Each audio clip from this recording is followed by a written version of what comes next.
Sarah clutched her 4-month-old daughter closer as she sat in the sterile hospital waiting room, her eyes heavy with exhaustion and grief.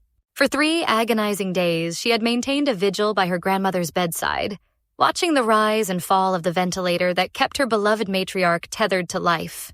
Sleep had become a stranger. Perhaps 6 hours total across those endless nights of prayer and desperate hope. The waiting room felt cavernous yet suffocating, filled with 15 family members who had gathered after Grandma's cryptic request before surgery. "Make sure everyone comes to see me," she had whispered, as if sensing the darkness approaching. Now they waited, hearts heavy with the weight of impending loss. Sarah had resisted bringing her baby to this place of sickness and sorrow, but circumstances demanded it. Just for an hour, she told herself, until her mother could take the infant home to safety. The ICU doors loomed like sentinels, protecting both the dying and the living from each other.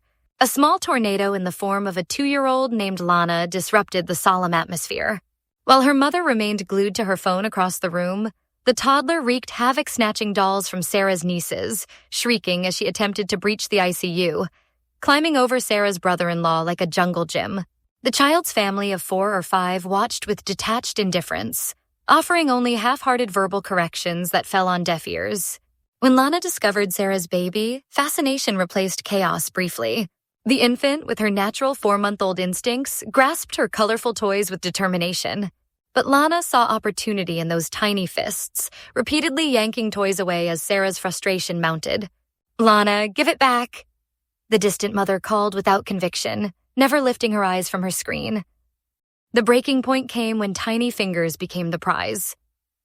Lana grabbed the baby's hand roughly, pulling at delicate fingers with surprising force as the infant's natural grip tightened.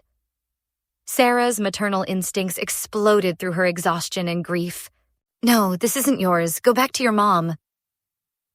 The words erupted with 3 days of pent-up anguish, loud enough to make the toddler burst into tears. The mother's fury was immediate and fierce. "You have no right talking to my daughter that way. If you would watch your kid, I wouldn't have to," Sarah shot back, her voice trembling with emotion. The confrontation ended as abruptly as it began, but guilt crept into Sarah's chest like poison. Even as her family nodded in support, even after witnessing the water ball that struck her elderly uncle, doubt gnawed at her conscience. In her darkest hour, as death hovered over someone she loved dearly, had she become the monster? Hours later, a miracle seemed to unfold. Grandma stirred, fighting the ventilator, consciousness flickering like a candle in the wind. Hope dared to whisper that doctors could be wrong, that love might triumph over medical predictions. But dawn brought the cruelest truth.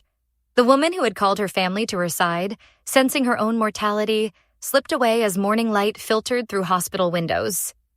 Sarah's guilt over harsh words to a stranger's child now seemed impossibly small beside the vast ocean of her loss. What do you think? Was Sarah's reaction justified given her circumstances, or should grief never excuse how we treat others, especially children? Share your thoughts below.